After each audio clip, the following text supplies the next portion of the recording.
Deus abençoe, irmãos, Deus abençoe a todos. Peço que vocês peguem a palavra de Deus,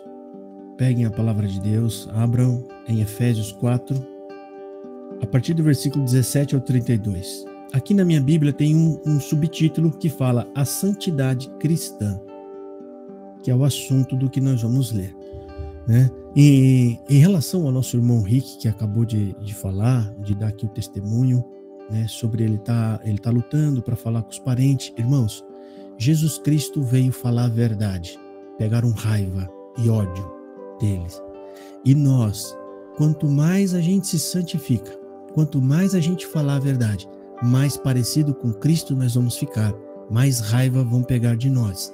Porque, na verdade, eles odeiam Cristo, não é vocês. Esse mundo aqui pegou raiva de Jesus e de Deus. Então, todos aqueles que emitir, ainda que seja como um espelho, como Paulo falou, hoje, Senhor, nós tivemos como por um espelho, vendo você em mim, mas naquele dia nós vamos te ver face a face, como tu realmente é. Então, irmão, se o mundo te odiar, se os seus parentes te derem as costas, se as pessoas menearem a cabeça, porque você está falando do Evangelho, entenda que você está se parecendo cada vez mais com o seu Mestre, o nosso Senhor Jesus. E é isso que Deus quer de cada um de nós. Deus olha o Filho e fala, Ele é perfeito, e eu quero que vocês sejam parecidos com Ele, porque Ele eu aceito. Se vocês forem igual a Ele, também vou aceitar vocês. O Filho é a imagem da perfeição sobre nós, irmão. E é por isso que a gente está sempre buscando, querendo saber mais, aprender mais, é para fazer a vontade de Deus, né? E aí a gente vai falar com os nossos parentes na porção e na medida que der para falar. Nós também não podemos incitar a raiva, sabe? A raiva, insistir demais, né? Porque o tempo nosso, às vezes, não é o mesmo tempo deles e assim por diante, né? Então a gente tem que ter um pouco de paciência e falar quando Deus preparar a oportunidade e as condições, tá bom? Então, irmãos, vamos abrir para ler a palavra de Deus. Efésios capítulo 4, versículo 17.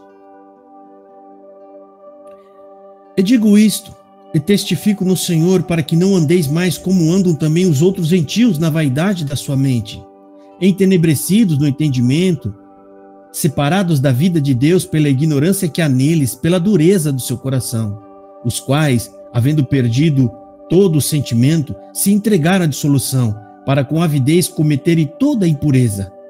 Mas vós não aprendeste assim a Cristo, se é que o tendes ouvido, e nele fostes ensinado como está a verdade em Jesus. Que, quanto ao trato passado, vos despojeis do velho homem, que se corrompe pela concupiscência do engano, e vos renoveis do espírito da vossa mente, e vos revistais do novo homem que segundo Deus é criado em verdade, justiça e santidade, em verdadeira justiça e santidade. Por isso deixai a mentira, e falai a verdade, cada um com o seu próximo, porque somos membros um dos outros. Irai-vos e não pequeis. Não se ponha o sol sobre a vossa ira. Não deis lugar ao diabo. Aquele que furtava, não furte mais. Antes trabalhe, fazendo com as mãos o que é bom, para que tenham o que repartir com o que tiver necessidade. Não saia da vossa boca nenhuma palavra torpe, mas só a que for boa para promover a edificação, para que dê graças aos que a ouvem. E não entristeçais o Espírito de Deus, no qual estáis selados para o dia da redenção. Toda amargura, ira e cólera e gritaria e blasfêmia e toda malícia sejam tiradas dentre vós. Antes, sede uns para com os outros benignos, misericordiosos, perdoando-vos uns aos outros, como também Deus vos perdoou em Cristo. Essa palavra aqui, irmão, como sempre, a gente vai estar exortando segundo o que o texto está passando de mensagem aqui para nós, e aqui Paulo está chamando a atenção dessa igreja para a santificação.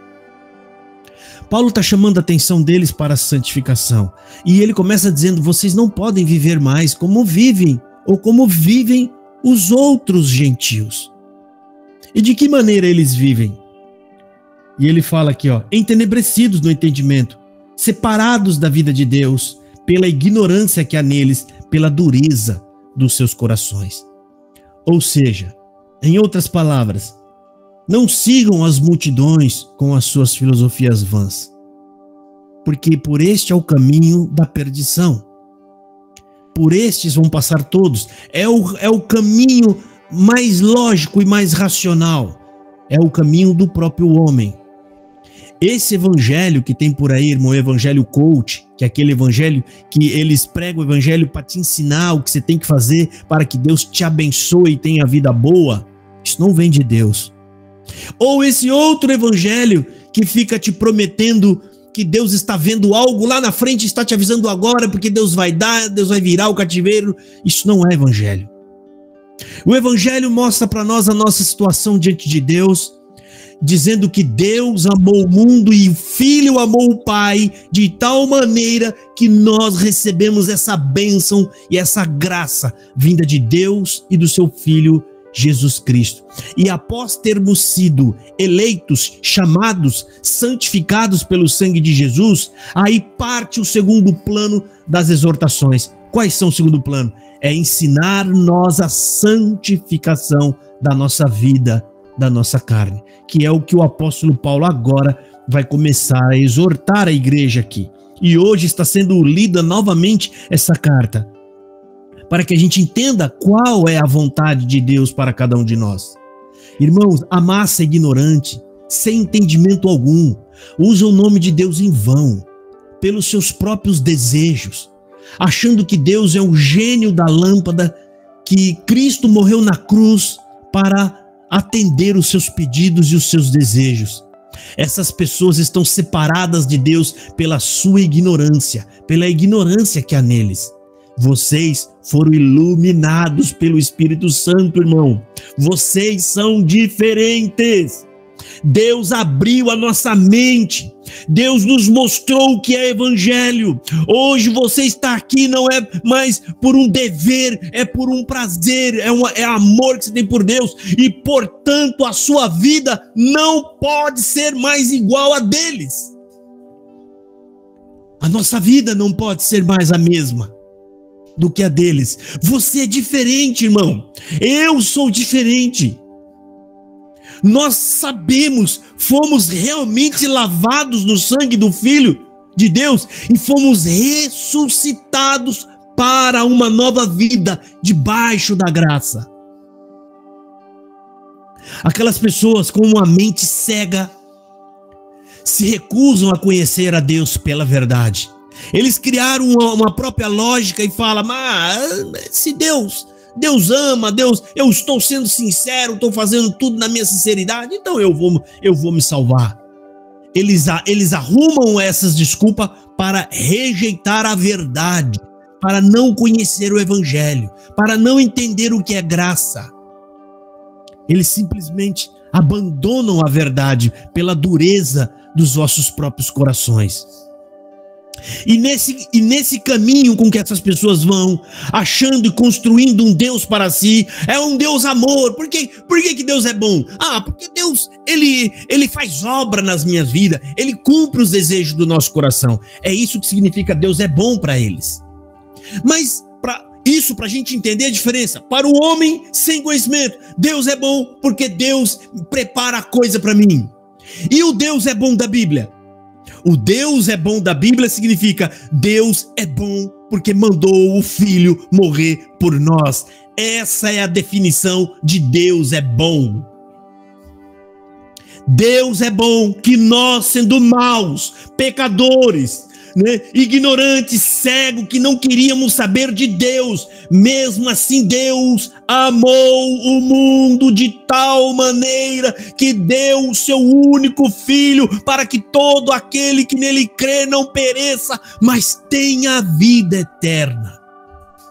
É essa a definição bíblica de Deus é bom. Quando Jesus foi chamado de bom, ele falou: não me chame de bom.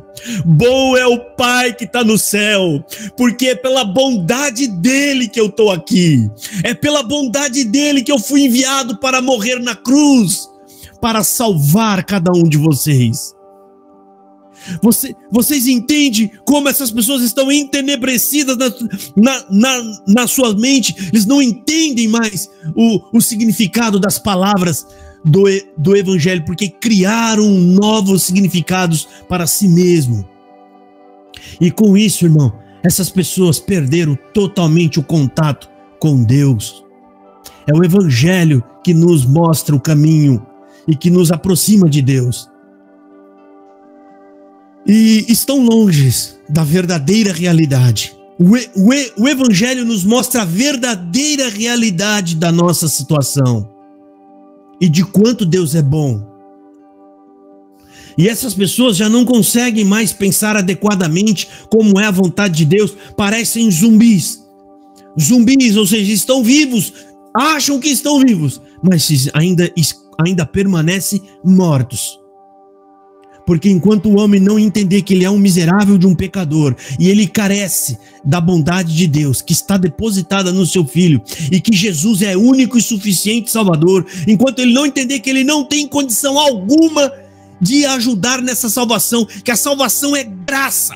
Graça significa presente dado por Deus. Você não pode adquirir esse presente, você não pode somar para completar esse presente. Esse presente é dado por Deus.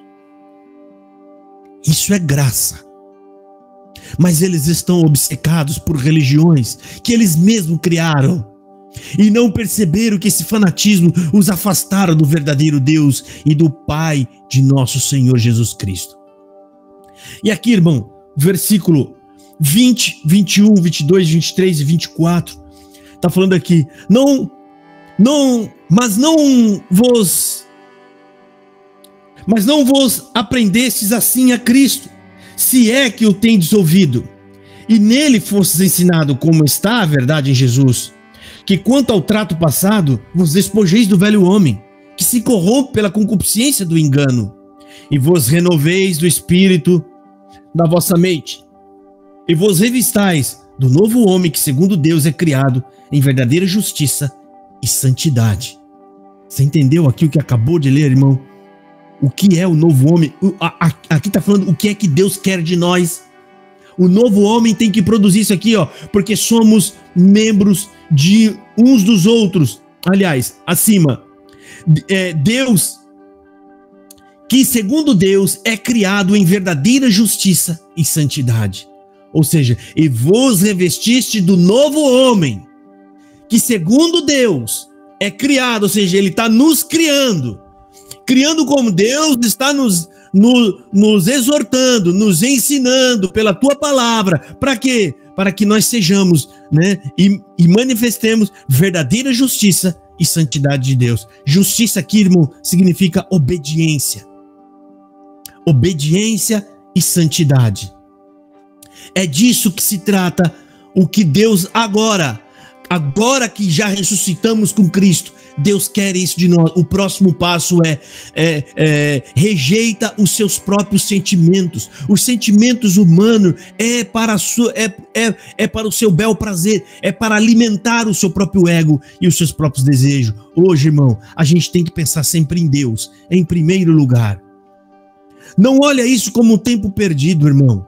Você está doando um pouquinho da tua vida aqui para ganhar de Deus uma vida que dura por toda a eternidade, aonde a glória verdadeira, todas as alegrias dessa terra, se você ajuntar todas elas não dão 1/1000 do tamanho do prazer e da alegria que nós teremos junto a Deus.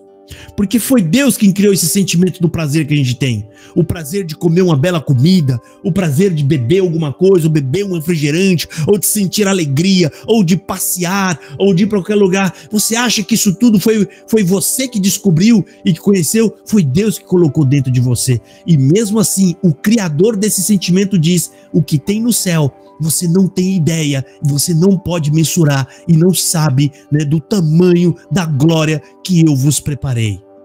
O apóstolo Paulo fala sobre isso.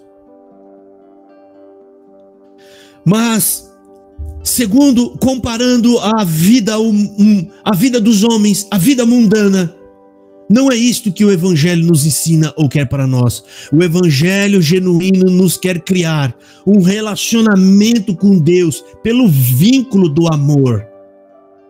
Jesus fala isso o tempo todo. Deus amou o mundo. E Jesus amou a Deus de tal modo que falou: Pai, eu vou.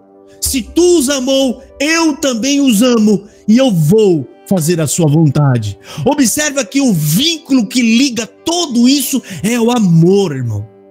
Um amor incondicional. Um amor que não se espera algo em troca. É simples amor. Eu amo e ponto. Não gostaria que você me amasse, mas se você não me amar, eu continuo te amando. Esse é o amor de Deus.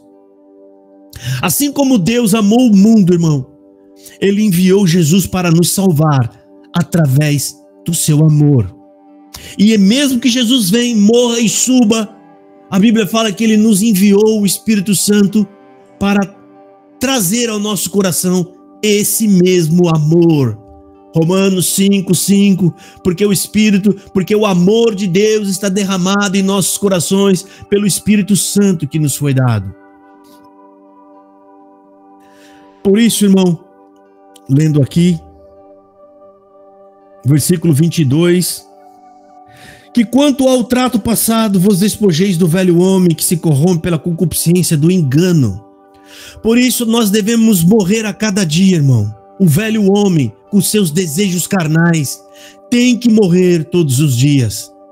Os desejos da carne, aqueles pensamentos que você pensa, é o momento de você cair em oração, é quando você estiver desejando coisas que você sabe que não é a vontade de Deus. É dessa forma que você vai lutar. A ferramenta que Deus te entregou é a ferramenta da oração. E não é só o gesto da oração, é que no gesto da oração e através do sangue de Jesus Cristo, Deus deixou a porta aberta para você falar com Ele. Ele vai te ouvir. Porque o nosso velho homem, irmão, ele se alimenta da concupiscência, do engano que está em nós. E nós, o Espírito, se alimenta da vontade de Deus, da palavra de Deus.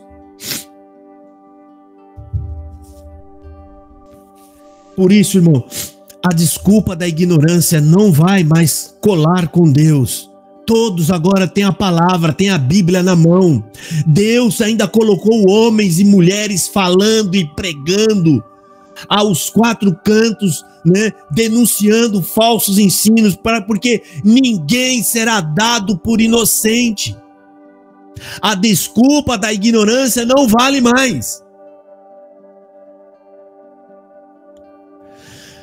Aquele que está ligado, irmão, pelo engano, ainda mantém vivo o velho homem. E é por isso que vemos muitos religiosos por aí, que na sua vida particular, ele não passa de um homem caído. Um homem que apronta e faz tantas coisas, porque enquanto a palavra não despertar nele o real sentimento do que é ser ressuscitado com Cristo, ele ainda vai viver os desejos do mundo, vivendo por aparência. Isso é perca de tempo, irmão, viver por aparência. Por quê? Porque o nosso compromisso é com Deus e com Jesus Cristo, com mais ninguém. Versículo 23 e 24 fala: e vos renoveis no espírito da vossa mente, e vos revestais do novo homem, que segundo Deus é criado em verdadeira justiça e santidade. Deus renovou a nossa mente, irmão, quando Ele abriu os nossos olhos. Cada um que está aqui já tem a mente renovada, porque os seus olhos foram abertos. Hoje você sabe o que é graça, você sabe o que é evangelho. Por isso, irmão, a nossa vida não pode ser igual à vida dos homens que estão perdidos no mundo. E Deus quer nos revestir do novo homem. Uma vida planejada por Deus, renovada a partir de dentro para fora. Deus está nos transformando dentro, e é você quem vai moderar a sua vida pelo lado de fora. Deus não quer exageros, mas Ele quer santidade. Deus não quer que a irmã ande parecendo uma múmia, mas Ele também não quer que a irmã ande com um corpo desejável, atraindo o homem sobre si, com aquela aparência de lascívia, mas casta, modesta. Neste ponto, nós temos que nos sacrificar. Nos sacrificar. É óbvio que a gente olha e fala: essa roupa eu vou ficar bonita, essa roupa eu vou ficar bem apresentada, ou seja, homem também, ou mulher, essa roupa eu vou ficar, né? A parte que mais chama atenção minha é a parte que vai ficar mais ali, né? Mostrando, porque eu vou ficar desejável. Todo mundo conhece os seus pontos fortes no seu corpo. Você é livre, irmã, para fazer isso. Você é livre. Mas isso está indo um caminho oposto à santificação. O que é santificação? É se afastar dos sentimentos do pecado. Barulho aqui, irmão. Um dos pecados pouco falado é a lascívia. É o comportamento que pode gerar a atração sexual. Temos que ter um comportamento casto, moderado, modesto, irmão, né? Não vai andar que nem uma múmia, mas também não vai chamar a atenção de todo mundo por onde você passa. Tem que estar misturado, né? A feminilidade da mulher com a santidade de uma pessoa que professa uma fé cristã. Vida casta, modesta e moderada. Uma vida que muda, irmão, para melhor a nossa conduta e que faz com que o caráter de Deus seja adornado na realidade da nossa vida. Um caráter, né, de pessoas justas, castas, modestas, honestas, sinceras, ordeiras, organizadas. Tudo isso tem valor em Cristo, irmão. Sem Cristo não vale nada. Não vale nada o homem ser honesto, sincero, piedoso, caridoso, organizado. Não vale nada, vai para o inferno. Mas tudo isso com Cristo vale muito. Isso é fruto para a glória de Deus. Deus se alegra, irmão. Você não quer alegrar o nosso Deus? Você não quer alegrar este Pai maravilhoso que, além de nos salvar, Ele nos deu como herança tudo que tem no céu? Tem muita coisa te esperando, irmão. Deus não está te pedindo nada à toa. Ele vai recompensar, e com abundância. E com muita abundância. Muita, irmão. Versículo 25. Por isso deixai a mentira e falai a verdade, cada um com o seu próximo, porque somos membros um dos outros. Aqui Paulo está fazendo uma exortação bem assim, ao nível de um gentil do mundo. Homens sem lei, sem regra. E por isso ele fala até sobre roubo, né? Não é o caso aqui, mas ele fala com pessoas que viviam sem lei alguma. Por isso chega de mentira, Paulo fala, chega de fingimento. Falem a verdade, afinal somos membros do mesmo corpo, conectados uns ao outro. Se é verdade que nós choramos com os que choram e sorrimos com aqueles que sorriem, então não vamos mentir mais um para o outro, porque é como se estivesse mentindo para nós mesmos. O corpo é um só, irmão. A cabeça é a mesma. Quando o meu dedo machuca, esse dedo machuca, ou ele é imprensado no martelo. Sabe quando você vai bater o martelo e num prego, aí você bate no dedo? Uma pergunta: por acaso o outro dedo dói? O pé dói? O joelho dói? Não, vai doer lá na cabeça. Vai doer em Cristo. Dói em Cristo. Não dói em nós. Mas nós devemos tomar as dores de Cristo para nós. para nós. Então a gente cuida um do outro, porque quando cuidamos um do outro, nós estamos cuidando de Cristo. Nós estamos amando Jesus Cristo. Porque se Cristo morreu por todos nós e quer o bem de todos, logo Ele não quer que um faça mal ao outro.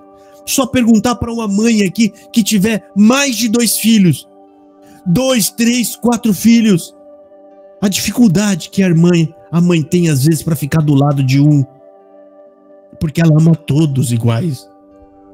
Ela ama todos, ela quer o bem de todos eles. Então aqui, irmão, ele está falando, não vamos mais fazer danos uns aos outros, não vamos mentir, não vamos andar mais com fingimento, irmão. Vamos falar a verdade, vamos viver a nossa vida na glória aqui na terra, já, agora, com as virtudes do século futuro. O que é? Falando a verdade, sendo honesto, sendo justo. Vamos começar agora, irmão. Nós já estamos no reino. O reino de Cristo já governa sobre nós. Versículo 26 e 27. Irai-vos e não pequeis. Não se põe o sol sobre a vossa ira. Não deis lugar ao diabo. Aqui está falando, irmão, irai-vos. Ou seja, você pode até irar, porque quem vai se controlar? A ira é um sentimento, ela aparece. Mas ele fala, não pequeis. Ou seja, não dê lugar à vingança. Não deixe que crie ou que fomente a ira e o desejo de pagar o mal que te fizeram com o mesmo mal. É normal termos raiva, irmão, ou ficarmos muito aborrecidos ou até chateado. Jesus também ficou aborrecido e ficou muito chateado. O que não podemos é deixar brotar um sentimento de vingança. Jesus, ainda que ficou aborrecido e irritado, ele não deu ordem para os anjos arrancar a cabeça daquele ou para descer fogo naquele outro. Ele fez aquilo como forma de correção, para chamar a atenção, para mostrar o quanto que eles estavam irritando a Deus. É normal. O que a gente não pode é querer o mal das pessoas. É brotar o sentimento da raiva, ficar às vezes indignado. É normal. Dentro de casa, quem nunca ficou irritado com seus filhos, com seu esposo ou com a sua esposa? É comum, é normal. Mas não deixa se pôr o sol sobre a vossa ira, irmão. Não vá para a sepultura ou para o caixão, levando consigo coisas para ser resolvida. Resolva agora. Ah, mas não vai querer receber, não interessa. Se ele vai receber o pedido de perdão ou não, o problema é ele. Vai ficar sobre ele com Deus. A nossa parte sim é se aproximar, é pedir perdão, né? Não que você deva receber e ficar com a parte errada. Ó, o que eu falei lá estava certo que eu falei, mas eu não quero ficar, né, magoado com você e meio afastado. Vamos fazer o seguinte, não vamos mais falar sobre isso, porque se for falar, a gente vai seguir nisso aqui. Só vamos ficar em paz. Vamos. Eu quero voltar aí na sua casa, eu quero que você venha na minha. Voltar à nossa vida. Deus um dia vai mostrar se é eu, se é você que está errado, ou se é os dois que estão errados. Não se põe o sol sobre a vossa ira, irmão. Para quem mora dentro de casa, não vá dormir irritado ou irado. A gente não sabe a que hora vão vir nos buscar. Então, sempre prontos, irmão. O sempre prontos é a mesma coisa que dizer não deixar nada para amanhã. É isso que significa sejam sempre prontos. Não deixe nada para o dia de amanhã. Não dê lugar à vingança, irmão. A vingança é de Deus, pertence a Ele. Nós somos frágeis humanos. A vingança pode se tornar em nós um sentimento mau e maligno e nos desviar de Deus por todo ou por inteiro. Então não deixe que a raiva se prolongue por muito tempo, para que não venha produzir sentimentos maus em seu coração. Não dê lugar ao diabo. Não deixe que por causa desses sentimentos venham prejudicar o seu relacionamento com Deus. Tudo isso, irmão, é ao contrário da santificação. Versículo 28. Aquele que furtava não furta mais, antes trabalhe, fazendo com as mãos o que é bom, para que tenha o que repartir com o que tiver necessidade. Paulo está falando para aquele povo, olha, trabalha, não fique mais sem trabalhar, produza alguma coisa, ganhe o seu salário e com ele ajude outras pessoas, faça algo de bom de verdade, mude a sua vida.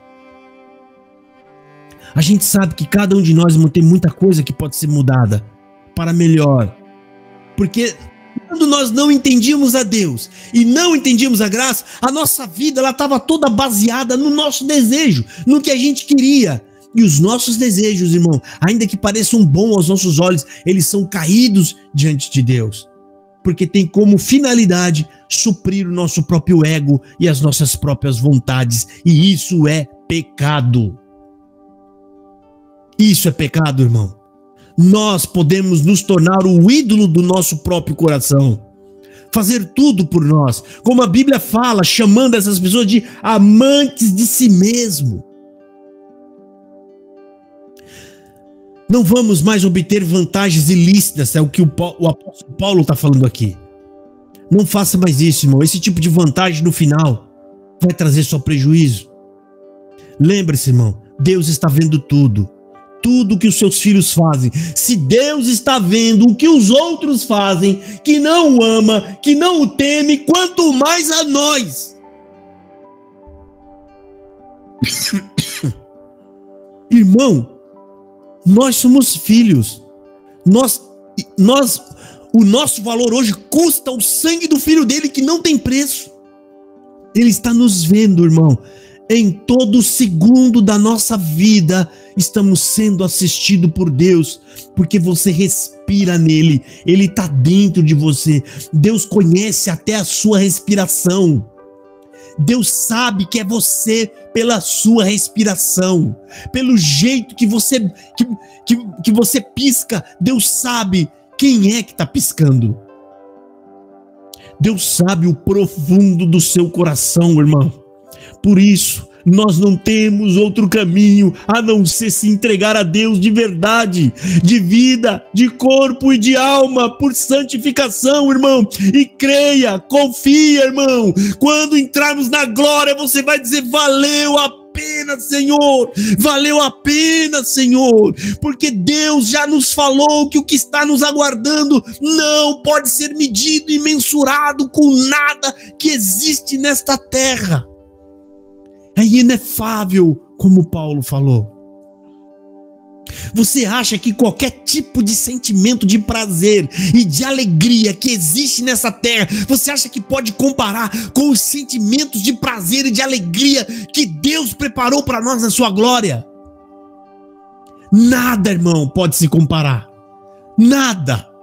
Se Deus fez isso tão bom e gostoso que está aqui e que será destruído, imagina aquilo que permanece para a glória eterna. Aonde nós vamos entrar, irmão? Em tudo que nós olhar, nós vamos falar: louvado, glória a Deus. Olha aquilo, Josafá, glória a Deus. Isso que eu estou sentindo agora, glória a Deus. Tudo para a glória de Deus, irmão. Versículo 29. Não saia da vossa boca nenhuma palavra torpe, mas só a que for boa para promover a edificação, para que dê graça aos que a ouvem. Ou seja, irmão, não permita que saia da nossa boca nenhuma palavra baixa, besteira. No seu dia a dia, você tá com seus amigos, ou às vezes no meio de alguma brincadeira sem querer, você solta uma palavra vã, uma palavra torpe. E com isso as pessoas vão manchando a imagem que tem de você. Fale apenas o que é útil, o que for justo e de proveito a outros. Cada palavra nossa, irmão, deve ser um presente para essas pessoas. Você representa a imagem de Deus nessa terra, irmão. Versículo 30. E não entristeçais o Espírito Santo de Deus, no qual estáis selados para o dia da redenção. Não entristeçais a Deus, irmão. O Espírito Santo é a própria presença de Deus dentro de nós.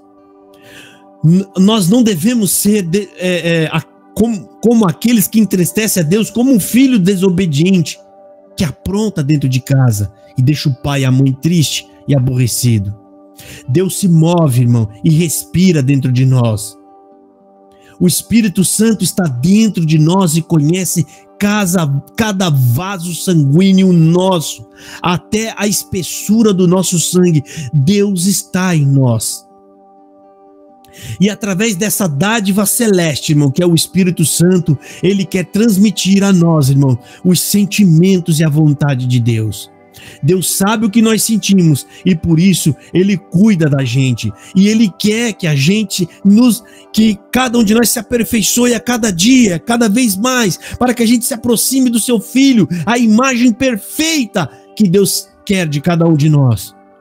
Versículo 31 e 32. Toda amargura, ira e cólera e gritaria e blasfêmia e toda a malícia sejam tiradas dentre vós. A gente não pode dar espaço para essas conversas profanas, irmãos, e difamadoras e nocivas. A indignação tem que ser por um motivo justo, que seja pela verdade ou pela palavra de Deus. Se indignar por coisas torpes, pequenas, coisas sobre essa vida, irmão, isso não agrada a Deus. A gente deve perdoar uns aos outros, assim como Deus nos perdoou em seu Filho Jesus Cristo. O perdão tem que ser total e incondicional quando te pedirem. Da mesma forma que Deus te perdoou totalmente e de forma incondicional, não querendo nada em troca, até porque a gente não pode dar. Deus é maravilhoso, cheio de misericórdia, de bondade, irmão. E nessa palavra de hoje, a pergunta para iniciar essa pregação é: como está a nossa vida debaixo da graça do Filho de Deus, irmão? Houve mudanças verdadeiras? O velho homem ainda comanda o nosso modo de viver? Não comanda e nem deve comandar. Sacrificar os nossos desejos é o caminho para a santificação do nosso corpo e da nossa vida. E isso vai resultar em glória a Deus. Portanto, irmão, tudo que nós formos fazer, irmão, fazemos de forma moderada, casta, nem um lado, nem o outro. Não vou mandar que nem uma múmia, não vou mandar também mostrando tudo. Moderado, casto, né? Ter uma vida decente, né? Vamos moderar o que a gente fala, controlar a nossa boca, os nossos desejos, né? Falar de Jesus, orar a Deus para que Ele abra a porta. O que é abrir a porta? É Deus colocar no coração das pessoas perguntas para nos fazer, abrindo assim a porta para que você possa falar. Clamemos a Deus, irmão. Porque o primeiro passo, Deus nos chama, Deus nos santifica, Deus nos orienta, nos ensina, nos doutrina e depois nos envia, como Deus enviou Jesus. Jesus falou: eu vos envio a vós, para ir e levar a palavra e a mensagem do Evangelho. Todos nós, irmãos, somos enviados por Cristo, e todos esses elementos, irmão, de santificação, né, de nós levar uma vida decente, casta, tudo isso faz parte do Evangelho. Sem essa vida plena no Evangelho, a palavra que sai da sua boca vai ter menos forças, menos efeito, e por isso Deus não será glorificado. Essa é a mensagem para a palavra de hoje, irmão, né? Espero que vocês voltem a ler ela novamente em casa, leiam, né? Eu gostaria muito de pregar alguma coisa que vocês, né, quer falar que Deus ia dar coisa para vocês, mas eu não posso me desviar do que está escrito nas Escrituras Sagradas. Eu acredito que todos que estão aqui também não estão preocupados com bênçãos e nem maravilhas, mas vieram aqui para ouvir os ensinos da palavra do Evangelho. Portanto, esse ensinamento foi dado lá em Efésios, irmão, há 2000 anos atrás, e está servindo até o dia de hoje, irmão. Vamos acatar esses ensinamentos, que é para todos, começando por mim, é para todos nós, irmão, para que a nossa vida vá bem diante de Deus. E quando a morte vier, irmão, nos buscar, vai nos encontrar alegres, felizes, porque estamos perto de encontrar o nosso Senhor Jesus Cristo. Essa é a mensagem para hoje. Deus abençoe a todos. Amém. Amém. Glória a Deus. Amém. Glória a Deus. Amém. Glória a Deus por essa palavra, né? Uma palavra de ensinamento para nós. Oh, Deus maravilhoso, né? Uma palavra que nos ensina. Glória a Deus pela vida do nosso irmão, que aí com tanto zelo aí por nós aí trouxe essa palavra maravilhosa para nós, um entendimento maravilhoso, para que nós possamos